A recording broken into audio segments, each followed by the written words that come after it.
Okay, so welcome back to this my video lecture, and today in this lecture we will discuss the previous year question of CSIR NET. ठीक है, हमारा जो unit है ये question लिया गया है बायोकेमिस्ट्री से. Okay, and the topic was on enzyme kinetics. ठीक है, ये क्वेश्चन आया था एंजाइम काइनेटिक्स के टॉपिक पे. तो हम क्वेश्चन देख लेते हैं. मैंने क्वेश्चन जो है यहाँ पे लिख रखा है. क्वेश्चन में एक हमें ये ग्राफ दिया गया था, given below the plot of enzyme reaction, और उसमें ये लिख के दिया था कि ये क्या है, एक प्लॉट दिया गया है एंजाइम रिएक्शन का. इसमें क्या था, एक साइड हमें प्रोडक्ट दिया गया है, प्रोडक्ट की कंसंट्रेशन ऑन वाई एक्सिस, और एक्स एक्सिस पे हमें टाइम दिया गया था इन सेकंड्स, और इस तरह से कुछ ग्राफ दिया गया है. तो इसकी स्टेटमेंट देख लेते हैं. 4 हमें स्टेटमेंट दी गई थी, इनमें से हमें जो है वो करेक्ट स्टेटमेंट चूज करनी थी. फर्स्ट स्टेटमेंट क्या है कि Km and V max of enzyme are 15 and 60 respectively. ये बोल रहा है कि जो Km वैल्यू है और जो V मैक्सिमम वैल्यू है एंजाइम की वो है 15 एंड 60. जो Vmax है वो 60 है and Km cannot be determined. Third statement, Km is 15 and Vmax cannot be determined. Fourth statement says neither Km nor Vmax of enzyme can be determined from this data. Okay, तो इसमें से हमें एक statement जो correct थी वो choose करनी थी. तो आंसर चूज करने से पहले हम इसको सॉल्व कर लेते हैं कि कैसे हमने ये सॉल्व करना है. ठीक है, तो हम थोड़ा सा इस टॉपिक को डिस्कस कर लेते हैं. माइकेलिस मेंटन जो थे, माइकेलिस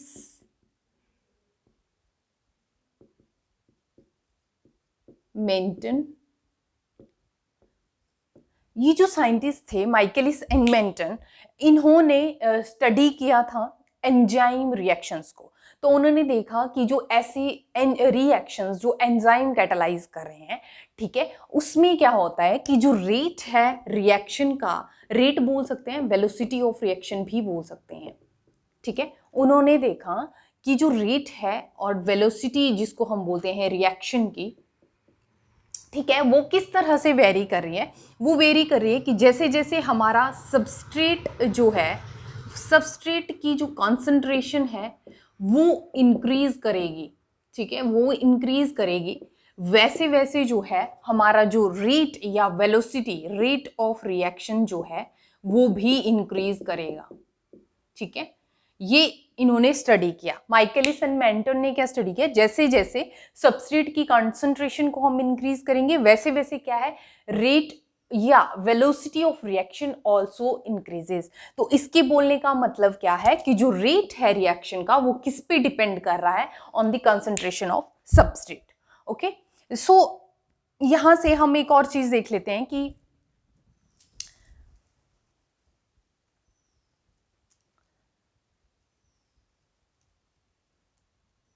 ये तो हमने देख लिया कि जो रेट है वो किसके साथ वेरी कर रहा है, सबस्ट्रेट की कंसंट्रेशन के ऊपर. अब एक और चीज उन्होंने देखी कि जब हम सबस्ट्रेट की कंसंट्रेशन बिल्कुल रिलेटिवली लो ले लेते हैं, रिलेटिवली जब लो कंसंट्रेशन हम लेते हैं, लो कंसंट्रेशन जब लेते हैं सबस्ट्रेट की, ठीक है, उन्होंने क्या किया, पहले बिल्कुल कम कंसंट्रेशन ली, धीरे धीरे बढ़ाई कंसंट्रेशन सबस्ट्रेट की, और ये स्टडी किया कि जो रेट है या जो वेलोसिटी है रिएक्शन की वो किस तरह से इंक्रीज कर रही है सबस्ट्रेट की कंसंट्रेशन के साथ. तो उन्होंने देखा कि जब हमारी जो कंसंट्रेशन है सबस्ट्रेट की वो जब बहुत कम है या रिलेटिवली जिसको लो बोलेंगे, तो जो रेट होता है रिएक्शन का वो जो है वो हम बोल सकते हैं कि लीनियरली जो है वो वेरी करेगा. ठीक है, लीनियरली का मतलब है, ये इन्होंने एक प्लॉट, अगर हम ग्राफ देखें तो ये ग्राफ था. ठीक है, किस तरह का ग्राफ था कि इसको हम थोड़ा जो है बड़े साइज में ड्रॉ कर लेते हैं ग्राफ. तो ग्राफ कुछ इस तरह से दिया गया. ठीक है, ये बोल रहा है कि जो सबस्ट्रेट की कंसंट्रेशन है, ठीक है, एक्स एक्सिस पे हमने सबस्ट्रेट की कंसंट्रेशन ली, और हमारा जो वेलोसिटी है वो वाई एक्सिस की तरफ जो है वो हमने ड्रॉ किया. ठीक है, अब ये बोल रहा है कि जब सबस्ट्रेट की कंसंट्रेशन मान लो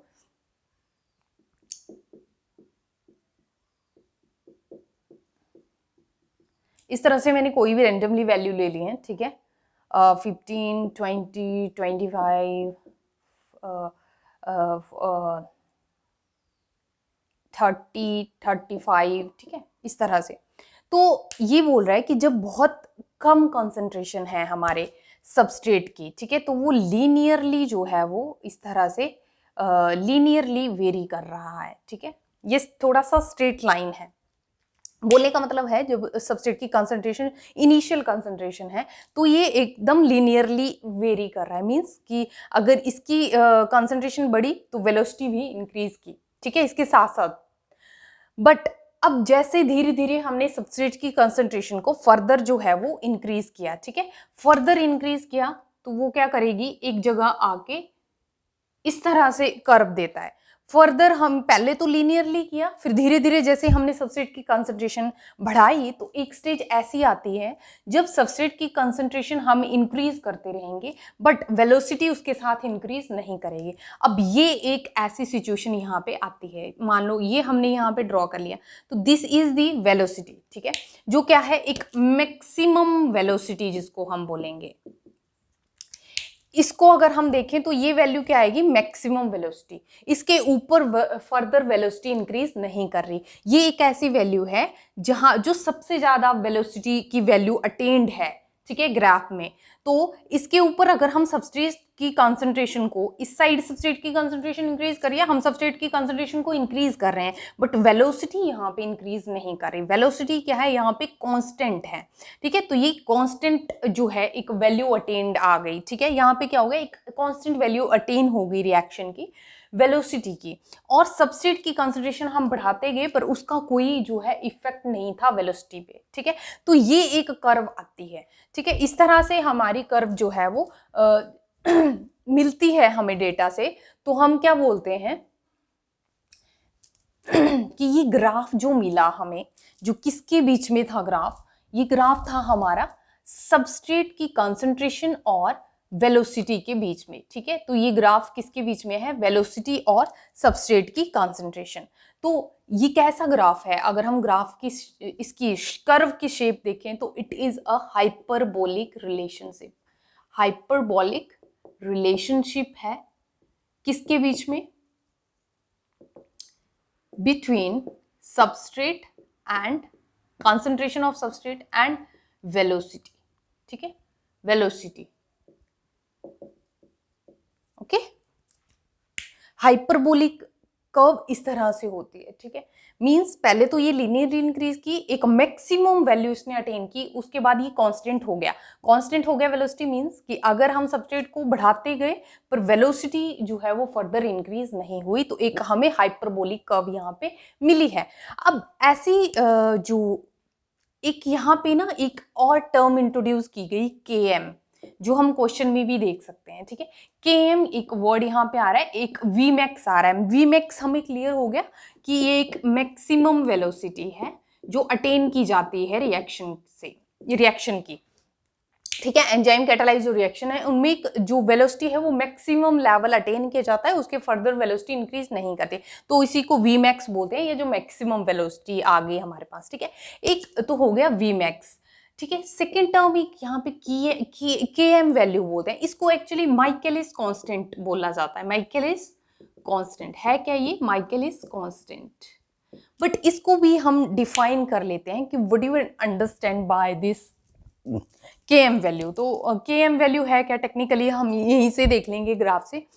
एक तो होगी हमारी मैक्सिमम वैल्यू जो यहाँ पे है, ठीक है, यहाँ पे अगर मैं मान लूं इसकी मैक्सिमम वैल्यू है, ठीक है, तो अगर हाफ ऑफ ये जो मैक्सिमम वैल्यू है ना वेलोसिटी की, इसका हाफ ले लें, ठीक है, कि हमने मैक्सिमम वैल्यू की हाफ वैल्यू लेनी है, ठीक है, तो यहां पे हमने देखा कि ऐसे सबस्ट्रेट की concentration, substrate concentration at which the half of its maximum velocity is attained is called as KM value. What is KM value? It is the, तो अगर हमें डिफाइन करना हो KM वैल्यू को, जिसको हम माइकेलिस मेंटन या माइकेलिस कांस्टेंट भी बोलते हैं, ठीक है, तो इसको अगर हमें डिफाइन करना हो तो हम कैसे डिफाइन करेंगे, इट इज दी, क्या है ये, it is the concentration of substrate है क्या, ये कंसंट्रेशन है सबस्ट्रेट की, कैसी कंसंट्रेशन है, एट विच, जिस पे क्या होता है, eight which half of its maximum velocity, half of maximum velocity is attained. Okay, half of maximum velocity is attained. ये समझ आ गया हमें, ठीक है। ऐसी कंसंट्रेशन सबस्ट्रेट की जिसके ऊपर रिएक्शन की जो वेलोसिटी है वो अपने मैक्सिमम वेलोसिटी की हाफ वैल्यू पे पहुंचती है, ठीक है। तो जैसे ही जो मैक्सिमम वेलोसिटी है, मान लो जो वैल्यू है वेलोसिटी की यहाँ पे है, तो इसका जब हाफ लिया हमने वैल्यू का और उसके रिगार्डिंग जो कंसंट्रेशन थी कि कितनी कंसंट्रेशन थी वहां पे, तो उस कंसंट्रेशन को हम Km वैल्यू बोलेंगे। तो अगर यहाँ पे मान लो 15 वैल्यू है तो ये क्या आएगी, इसकी Km वैल्यू, ठीक है। कंसंट्रेशन ऑफ सबस्ट्रेट है ये एक ऐसी जहां पे जो half of maximum velocity attain की जाती है रिएक्शंस की, ठीक है, तो उसको बोलेंगे Km वैल्यू। तो ये हमें क्लियर हो गया, ठीक है। तो ये दो टर्म्स ना यहाँ पे बहुत इंपॉर्टेंट है, एक Vmax और एक Km वैल्यू। इसी में से जो है मोस्टली क्वेश्चन बन जाता है, ठीक है। हमें अब क्वेश्चन पे आना है कि क्वेश्चन बोल रहा है कि Km and Vmax of enzyme are 15 and 60 respectively. पहली बात तो इसका आंसर है फोर्थ ऑप्शन कि neither Km and nor Vmax of enzyme can be determined from this data. ऐसा क्यों है? पहला इतना सिंपल क्वेश्चन ये था, बनाया गया था और 4 मार्क का ये क्वेश्चन आया था। इसमें पहले तो ग्राफ ही गलत दिया हुआ है, जो हमें क्वेश्चन में डेटा प्रोवाइड किया गया है ना वो रॉन्ग है। तो इसकी बेस पे हम कोई भी वैल्यू जो है यहाँ से डिटरमिन नहीं कर सकते। तो ये वाली स्टेटमेंट सही है, नीदर Km नॉर Vmax और enzyme can B determine from this data.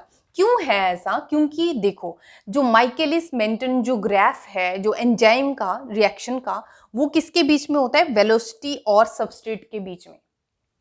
पहली बात तो ये है, ठीक है। सेकंड क्या है कि जब हम Km वैल्यू, ये पूछ रहे Km वैल्यू, ठीक है, तो Km वैल्यू कब हम फाइंड आउट करते हैं? जब हमारा वेलोसिटी और सबस्ट्रेट का ग्राफ हमें दिया गया हो, तभी हम Km वैल्यू को डिटरमिन कर सकते हैं, ठीक है। अभी हमने देख लिया कि Km की वैल्यू क्या होती है। Km वैल्यू कब निकाल सकते हैं? जब एक तरफ हमारी वेलोसिटी दी गई हो और एक तरफ सबस्ट्रेट की कंसंट्रेशन दी गई हो, तभी हम Km की वैल्यू फाइंड आउट कर सकते हैं। V मैक्सिमम भी हम तभी फाइंड आउट कर सकते हैं, जबकि ये ग्राफ ही हमें गलत दिया था। ग्राफ किसके बीच में दिया था? टाइम और प्रोडक्ट की कंसंट्रेशन में, जो कि गलत था। इसके बेस पे हम, गलत किस सेंस में था कि इसकी बेस पे हम Km की वैल्यू जो कांस्टेंट है, माइकेलिस कांस्टेंट, और V मैक्सिमम की जो वैल्यू है एंजाइम रिएक्शन की, उसको डिटरमिन नहीं कर सकते थे, ठीक है।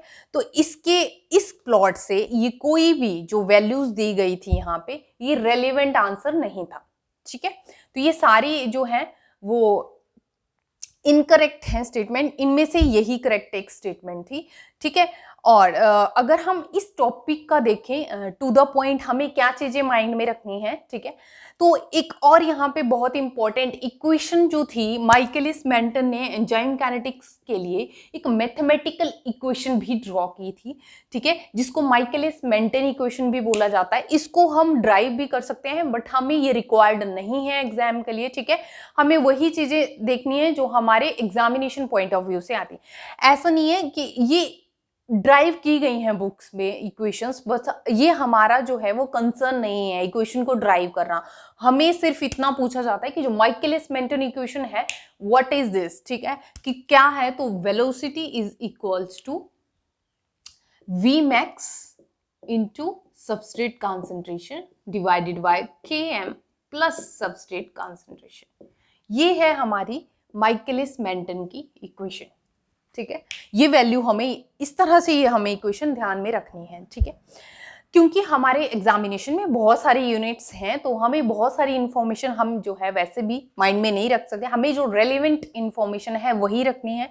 तो इक्वेशन क्या है, कई बार ऑप्शन में ये भी दे दी जाती है इक्वेशन, और इसमें थोड़ा सा जो है वो इंटरचेंज किया जाता है, ठीक है। तो हमें फाइंड आउट करना है कि कौन सी जो है वो टर्म या कौन सी जो इक्वेशन है वो सही है। तो हमें याद होनी चाहिए इक्वेशन क्या है। Equation V is equal to Vmax into substrate concentration divide by Km plus substrate concentration. Km और Vmax हमने जो है वो डिस्कस कर लिया कि व्हाट आर दिस, ओके तो ये था क्वेश्चन, और क्वेश्चन तो बिल्कुल ही इजी था, हमें सिर्फ इतना पूछा गया था, अगर हमें इतना भी पता हो कि जो Km की वैल्यू हम कैसे फाइंड आउट करते हैं, जब हमारा ग्राफ होता है सबस्ट्रेट कंसंट्रेशन और वेलोसिटी के बीच में, तभी हम Km की वैल्यू फाइंड आउट कर सकते हैं या Vmax की वैल्यू फाइंड आउट कर सकते हैं। तो ये ग्राफ से ही देख के हमें पता था कि ये सारा जो ऑप्शंस हैं वो इनकरेक्ट हैं, इसमें से यही रेलिवेंट आंसर था इसका, तो हम पिक कर सकते थे। That's all about this, and for such more videos make sure to subscribe the channel, and thanks for watching.